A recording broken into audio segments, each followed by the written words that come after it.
Welcome to Suman TV. Myself Sai Kumar Chinta. I'm senior faculty.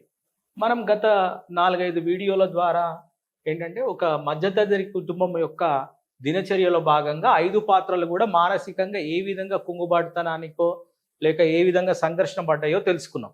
ఈ సంఘర్షణల ద్వారా ఈ సంఘర్షణల్ని అనాలిసిస్ చేస్తూ ఈ సంఘర్షణల్ని మనము అవగాహన చేసుకుంటూ వీటి నుంచి మన గవర్నమెంట్ జాబ్ సీకర్స్ గా మనం నేర్చుకోవాల్సిన ఏమన్నా ఉన్నాయా? తాకట్టులో ఉన్న బంగారాన్ని విడిపించి ఆ రోజు ఆన్లైన్ రేటుకే మేము కొంటాం. Sharma gold company. ఈ పాత్రల యొక్క మనస్తత్వాల ద్వారా మనము నేర్చుకొని మన ప్రిపరేషన్ ని ఇంకొంచెం స్ట్రెంథన్ చేసుకొని మన ప్రిపరేషన్ ని ఇంకొంచెం కాన్సిస్టెన్సీతోని ముందుకు తీసుకెళ్ళి మన ప్రిపరేషన్ లో కంప్లీట్నెస్ మనం తెచ్చుకొని మనం జాబ్కి 100% న్యాయం చేసే విధంగా చదువుకొని జాబ్ తెచ్చుకోవడానికి ఇదేమన్నా మనకి ఉపయోగపడుతుందా? ఈ అనాలిసిస్ మన నిత్య జీవితంలో అంటే ఈ పాత్రల సంఘర్షణ మన నిత్య జీవితంలో కూడా మనకి ఉందా? ఇది వాళ్ళకి మాత్రమే ఉందా లేదా మనలాంటి సామాన్యులకి ప్రతి ఒక్కరికి కూడా ఇలాంటి మానసిక సంఘర్షణలు ఉంటాయా? ఉంటే వాటిని ఎలా అధిగమించవచ్చు? దేన్నన్నా ఒక సమస్యని అధిగమించాలంటే దానిపై అవగాహన ఉండాలి. సో ఈ పాత్రలకు జరిగిన ఒక రోజులో పొద్దున్న ఉదయం 6 గంటల నుంచి సాయంత్రం 5:30 ప్రాంతం వరకు జరిగిన సంఘటనలు మనం చూసుకున్నట్టయితే వీటి ద్వారా వీళ్ళు పడ్డ మానసిక సంఘర్షణ వాటిని ఏ విధంగా మనము అధిగమించవచ్చు, మన నిత్య జీవితంలో వీటిని ఏ విధంగా ఇంటర్ప్రిట్ చేసుకొని వాటిని ఏ విధంగా చూసుకోవచ్చు చూద్దాం. సో మొట్టమొదటిగా మనము ఈ చిట్టి తల్లి డాటర్ ఐస్ క్రీమ్ కోసం తప్పించింది, తను ఏడ్చింది, అందరూ ఓదార్చింది. మనం చూసుకున్నట్టయితే ఐస్ క్రీమ్ తినడం అనేది తినకి మొదటిసారి ఏం కాదు, చాలాసార్లు తిన్నది, ఫ్యూచర్లో కూడా తింటుందని తెలుసు. అయినప్పటికీ ఆ క్షణంలో ఐస్ క్రీమ్ కావాలి కాబట్టి ఆ క్షణంలో ఐస్ క్రీమ్ లేదు అన్న బాధలో తను ఆ రోజు చాలా టైంని వేస్ట్ చేసుకుంది. ఇదే మనం చదువుకుంటున్నాం అనుకుందాం. మనం చదువుకుంటున్న వాళ్ళకి మనకి చదువుకోవాలి, మనకి ఇది కావాలి. ఆ టైంలో మనకి ఏదన్నా ఒక తాత్కాలికంగా తినడం కోసమో లేకుంటే మదర్ ఏదన్నా అడిగి పెడితే చేసి పెట్టలేదనో, ఫాదర్ ఏదన్నా అడిగితే ఇవ్వలేదనో ఆ రోజు మొత్తం స్పాయిల్ చేసుకొని చదువుని మనం పక్కకి తీసుకెళ్ళకూడదు. ఖచ్చితంగా చదువు కొనసాగించాలి. అంటే టెంపరీగా అప్పటికప్పుడు దాని ప్రభావాన్ని కోల్పోయే సమస్యని పెద్ద సమస్యగా మనం చూడకూడదు. ఫర్ ఎగ్జాంపుల్ మదర్ ఏదన్నా ఇవ్వలేదనో, ఫాదర్ ఏదన్నా ఇవ్వలేదనో, మనకు రావాల్సింది ఏదన్నా రాలేదనో ఆ టెంపరీ దాన్ని మనం పట్టించుకోవద్దు. అది సమస్యగా తీయకుండా మన యొక్క ఈ చదువుని కొనసాగిస్తూ మన జాబ్ సాధనని మరింత ముందుకు తీసుకెళ్ళాలి తప్ప ఇక్కడనే మనం ఆగిపోయి ఇక్కడ తిను బాధపడ్డట్టు మనం బాధపడకూడదు. అసలు దీన్ని బాధగా పరిగణించకూడదు. ఒకటి అడిగింది, అది దాని యొక్క ఉపయోగిత తాత్కాలికమైనప్పుడు ఆ తాత్కాలికమైన దానికోసం మన శాశ్వతమైన గోల్ని పక్కకు పెట్టకూడదు. నేను ఎక్కడ పక్కకు పెడుతున్నా సార్, రేపు చదువుతున్నాను, ఎల్లుండి చదువుతున్నాను, అవతల ఎల్లుండి చదువుతూనే ఉన్నాను కదా. ఆ రోజు ఆ బాధలో నేను చదవలేదంటే ఆ రోజు ఆ బాధలో నువ్వు చదవలేకపోవడము అంటే ఆ టైంని లిటరల్గా వేస్ట్ చేసినట్టే. సద్వినియోగం చేసుకోకపోగా మరింత చదువుకున్న దాని మీద సంఘర్షణ, మానసిక ఒత్తిడికి గురై బయటికి ఆ చదువుని కొంత కోల్పోయినట్టే లెక్క. కాబట్టి ఇలాంటి చిన్న అంటే తాటాకు చప్పుళ్లకు కుందేళ్ళు వణికినట్టు మనం ఉనకూడదు. తాటాకు చప్పుల్ని పట్టించుకోవద్దు. ఒక తుఫాను వచ్చినా కానీ ఎదుర్కొనే దృఢమైన వృక్షంలా మనం ఉండాలి తప్ప తాటాకి చప్పుళ్ళకి చలించిపోయేదాకా ఉండద్దు. ఈ చలించిపోతున్న దాన్ని సున్నితత్వం అని పేరు పెట్టుకోవద్దు. మనం ద్రోహం చేసుకోవద్దు. సున్నితత్వం ఉండాలి, కానీ ఇలాంటి సమస్యల విషయంలో కాదు సున్నితత్వం ఉండేది. సున్నితత్వం ఎక్కడ ఉండాలో అక్కడ ఉండాలి. క్షమించే వాటిలో సున్నితత్వం ఉండాలి, దేన్నన్నా ఇచ్చే వాటిలో సున్నితత్వం ఉండాలి. అంతేగాని మన మనస్సుకు గాయపరుచుకునే విషయంలో మనం సున్నితత్వం ఉండకూడదు. మానసిక సంబంధాలని కానీ బాంధవ్యాలు కానీ దాని విషయంలో సున్నితత్వం ఉండకూడదు. చదువు విషయంలో అస్సలు సున్నితత్వం పనికిరాదు. 2 గంటలు మదర్ తిట్టారనో, ఫాదర్ తిట్టారనో, లేకుంటే ఏదైనా జరిగిందనో మనం చదువుకున్న టైంని వేస్ట్ చేస్తే, బుక్కుని పక్కకు పెట్టి వేరే యావిగేషన్స్ వైపు, వేరే బాధల వైపు వెళ్ళిపోతే ఆ 2 గంటలు నీ జీవితంలో మళ్ళీ ఎప్పుడు రాదు. ఆ చదువు మళ్ళీ రాదు. మళ్ళీ నెక్స్ట్ చదివింది అవుతుంది, కానీ ఆ టైంలో చదివింది అయితే కాదు. కాబట్టి ఈ పాత్ర ద్వారా మనమందరం నేర్చుకోవాల్సిన విషయం ఏంటంటే ఏదన్నా తాత్కాలికమైన విషయాలని సమస్యలుగా పరిగణించకూడదు. ఒకవేళ అలాంటి తాత్కాలిక విషయాలు పరిగణించినప్పటికీ మనకి కలిగినప్పటికీ మన చదువుకి ఏ విధమైన ఆటంకం కలిగించకూడదు, ఆటంకంగా మనం భావించరాదు. సో మన చదువు నుంచి మనం డీవియేట్ కావద్దు. సో ఈ పాత్ర ద్వారా మనం ఈ విషయాన్ని నేర్చుకున్నాం. ఈ పాత్ర మనకి ఇంకా ప్రస్తుతానికి అయిపోయింది. నెక్స్ట్ మనం ఏం చేసినాము, లిమిటెడ్.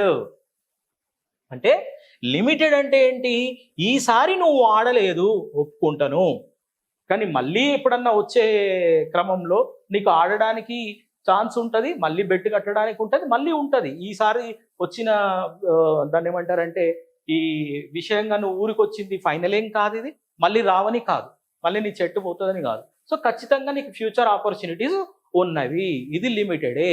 దీని నుంచి మనం ఏం నేర్చుకోవాలంటే, ఫర్ ఎగ్జాంపుల్ ఇంతకు ముందే మనం కొన్ని ఎగ్జామ్స్ రాసి ఉన్నాము, లేదా ఇంతకు ముందే మనం కొన్ని పనులు చేసి ఉన్నాము. ఆ పనుల రిజల్ట్ మనకి ఈరోజు వచ్చింది. మనం అనుకున్నట్టు రాలేదు, పరీక్షలో రాసింది మనం అనుకున్నంత మార్కులు రాలేవు, మనం అనుకున్నంత రిజల్ట్ రాలేదు. అప్పుడు మనం ఏమనుకోవాలి, ఇంకొక ఛాన్స్ ఉంది, లేదా ఏదైనా కానీ నేను ఇంతకుముందు చేసిన దాంట్లోకే ఫలితం వస్తుంది అని కొత్తగా అయితే కాదు కదా. ఫర్ ఎగ్జాంపుల్ నేను పరీక్షలో ఒక 90 మార్కులు రాశాను, మనం ఒక 90 మార్కులు రాసామా అని అనుకుందాం. మనం ఒక 90 మార్కులు రాసాం, 100 మార్కులు అయితే ఎక్స్పెక్ట్ చేయకూడదు కదా. అట్లీస్ట్ ఆ రేషనాలిటీ మనకు ఉండాలి కదా. మనం రాసిందే 90 మార్కులు. సో గరిష్టంగా నీకు ఎంత రావచ్చు, నువ్వు అంత పర్ఫెక్ట్గా రాస్తే, ఆ ఎగ్జామినర్ పర్ఫెక్ట్గా పరిగణిస్తే పూర్తిగా మార్కులు వేస్తే నీకు 90 మార్కులు వస్తుంది, లేదా ఖచ్చితంగా 90 కన్నా తక్కువ వస్తుంది. అంతేగాని 100 మార్కులు రావాలని చెప్పి అత్యాశకు పెట్టుకొని అది రాలేదని బాధపడుతూ ఎప్పుడు ఉండకూడదు. ఎందుకంటే ఇలాంటి ప్రాబ్లమ్స్ అన్ని లిమిటెడే. సో దీన్ని మనం ఎట్లా ఆపాదించాలి అంటే, మనం ఆపాదించుకోవాలంటే ఏదన్నా మనం ఇంతకుముందు చేసిన ప్రయత్నాలలో దాని యొక్క ఫలితాలు మనం అనుకున్న విధంగా రాకపోతే ఈ ఫలితాలను మనం పూర్తిగా పరిలోకి తీసుకొని మన చదువు నుంచి మనం డీవియేట్ కావద్దు. ఓకే, దాన్ని లిమిటెడ్ అనుకొని నెక్స్ట్ వచ్చే ఉద్యోగానికి లేదా నెక్స్ట్ వచ్చే ఆపర్చునిటీకి మరింత కృషితో మరింత పట్టుదలతో సాధించుకోవాలనుకోవాలి తప్ప దీని గురించి ఇది చేయొద్దు. ఈ పాత్ర ద్వారా ఇది నేర్చుకోవడం జరిగింది. మరి ఈ పాత్ర ద్వారా, ఫాదర్ పాత్ర ద్వారా మనం ఏం నేర్చుకుంటాం, spending with friends, emotional. So కొన్నిసార్లు మనకి సమస్య బాగా తీవ్రతగా అనిపిస్తుంది, నిజమైన సమస్య కాకపోవచ్చు కానీ దాని తీవ్రత ఎక్కువ ఉంటుంది. ఫర్ ఎగ్జాంపుల్ ఫ్రెండ్స్, చిన్ననాటి స్నేహితులను కలుసుకోవడము, బాగా ఎమోషనల్గా ఫీల్ అవుతున్నాం. అలాంటప్పుడు ఇక్కడ కుటుంబ పెద్ద, నేను పెద్దగా ఉన్నాను, ఎర్నింగ్గా ఉన్నాను, ఒక రెస్పాన్సిబుల్ ఉన్నాను, నాకు మా తండ్రి కార్యము ఈ రెస్పాన్సిబిలిటీ అనేది మర్చిపోయి ఎమోషనల్గా ఫీల్ అయిపోయాను. అదేవిధంగా మా కుటుంబం కోరుకుంటుంది, నేను కోరుకుంటున్నాను, ఫ్రెండ్స్ కోరుకుంటున్నారు, చుట్టాలు కోరుకుంటున్నారు, సమాజం కోరుకుంటుంది, నేను ఇంతవరకు చదివిన చదువును సార్థకతం చేసుకొని నేను జాబ్ తెచ్చుకోవాలి అనే విషయాన్ని మర్చిపోయి ఎమోషనల్గా ఫీల్ అయిపోయి ప్రతి చిన్న సమస్యలు పట్టుకొని ఆ సమస్యను పట్టుకొని ఇంకో సమస్యని కొని తెచ్చుకోవద్దు. దానికి ఈ గవర్నమెంట్ జాబు సాధించడానికి ఉన్న అవకాశాలను ఎత్తుక్కోవాలి తప్ప మనకున్న సమస్యల్ని పెద్దగా భూతద్దంలో చూసి మరింత సమస్యలుగా అనుకొని దాని నుంచి మనం బయటికి రాలేము అని మాత్రం ఎప్పుడూ అనుకోవద్దు. సో ఎంతసేపు మనకేముంది, నువ్వు సంతోషంగా ఉన్నావా చదువు, బాధ అనిపిస్తుందా మరింత చదువు. బట్ ఇక్కడ కామన్ ఏంటి, సంతోషం బాధ కాదు, చదవడం కామన్, చదవడం జాబ్ తెచ్చుకోవడం అనేది కామన్. ఈ పాత్ర నుంచి మనం ఇది నేర్చుకోవచ్చు. ఇంకా ఆర్నమెంట్స్, శారీస్, ఇది రెస్పాన్సిబిలిటీ. ఎవరి రెస్పాన్సిబిలిటీ అండి ఇది? ఇద్దరు రెస్పాన్సిబిలిటీ. తిన రెస్పాన్సిబిలిటీ ఉంది, హస్బెండ్ అంటే ఇక్కడ గవర్నమెంట్ ఎంప్లాయీ అయిన హస్బెండ్ అంటే వైఫ్కి కావాల్సిన మినిమం సాటిస్ఫాక్షన్, ఎందుకంటే సాక్రిఫైస్ చేసేదంతా ఉమెనే అండి. ఓకే, అక్కడ మినిమం సాటిస్ఫాక్షన్ ఇవ్వడం అనేది భర్త యొక్క కనీస కర్తవ్యం. ఆ సాటిస్ఫాక్షన్ ఇవ్వాలి. దాంట్లో అంత గొప్ప ఆర్నమెంట్స్ కాకపోయినా కొన్నని ఇవ్వాలి. అన్ని శారీలు కాకపోయినా కానీ, పట్టు చీరలు కాకపోయినా కానీ కట్టు చీరలు అయితే ఇవ్వాలి కదా, ఖచ్చితంగా ఇవ్వాలి. సో అలా మనం కూడా చదువుకునేటప్పుడు చిన్న ఎంజాయ్మెంట్స్ కావాలి. ఏం కావాలి, నేను ఒక 10 రోజులు ఏకధాటిగా చదివాను, అమ్మయ్య నాకంటూ ఒక చిన్న సంతోషం వచ్చింది, మనకంటూ ఒక చిన్న సంతోషం వచ్చింది. ఈ సంతోషంలో ఒక 10 నిమిషాలు 15 నిమిషాలు ఫ్రెండ్స్ దగ్గరికి వెళ్ళి 4 ఫ్రెండ్స్ని కలిసి మాట్లాడుకొని రావడం, ఈ ఆర్నమెంట్స్, చిన్న ఆర్నమెంట్స్, చిన్న సారీస్ తెచ్చుకోవడం లాంటివి. అంతే. అలాంటి చిన్న లిటిల్ దాన్ని ఏమంటారంటే ఆ గ్యాప్స్ తీసుకోవచ్చు, రిలాక్సేషన్ తీసుకోవచ్చు. బట్ రిలాక్సేషన్ అనేది ఒరిజినల్గా ఎట్లుండాలి, నాకు గవర్నమెంట్ జాబ్ కావాలి, ఇప్పుడు వచ్చిన ఆపర్చునిటీస్ అన్ని కూడా మనము తీసుకోవాలి అనుకున్నప్పుడు ప్రతిదీ కూడా దీని వైపే వెళ్ళాలి. అంటే చదువు, మరింత చదువు. మరి రిలాక్సేషన్ ఎట్లా అంటే ఒక సబ్జెక్ట్ నుంచి ఇంకో సబ్జెక్ట్కి మారడం, ఒక టాపిక్ నుంచి ఇంకో టాపిక్కి మారడం రిలాక్సేషన్. ఎందుకంటే మనకి ఎంత టైం ఉంది, ఆ టైంలో ఎంత చదవగలుగుతాం అనేది మనమే జడ్జిమెంట్ చేసుకోగలుగుతాం, ఇతరులు అయితే చేయలేరు దాన్ని. సో దానికి అనుగుణంగా చిన్న చిన్న గ్యాప్స్ తీసుకోండి, తప్పు లేదు, మనం తీసుకుందాం, అసలు తప్పు లేదు. ఇది ఇంకా last and final grand mother. ఈ గ్రాండ్ మదర్ నుంచి నేర్చుకోవాల్సింది ఏంటంటే ఇది కంప్లీట్ పాస్ట్ టెన్స్ కి సంబంధించిందండి. అంటే దీనివల్ల గతంలో ప్రాబ్లం లేదు, వర్తమానంలో ప్రాబ్లం లేదు, ఫ్యూచర్లో ప్రాబ్లం లేదు. ఓకే, అంటే కేవలము ఇతరులకు ఉన్నాయి నాకు లేవని బాధపడడం తప్ప ఏం లేదు. లేదా మన జీవితంలో జరిగిన పాత సంఘటనలు, కొన్ని మనకి అనుకూలంగా లేని సంఘటనలు, లేదా మన పాత్రలో ఉండి మనకు అనుకూలంగా లేని సంఘటనలు తలుచుకొని మనం బాధపడ్డాం. దీనివల్ల ప్రస్తుతం మనకు బాధకు అర్థం లేదు, బాధపడినా అర్థం లేదు. లేదా బాధపడడం వల్ల సమస్య ప్రాబ్లం కాదు, అసలు ఇది సమస్యనే కాదు.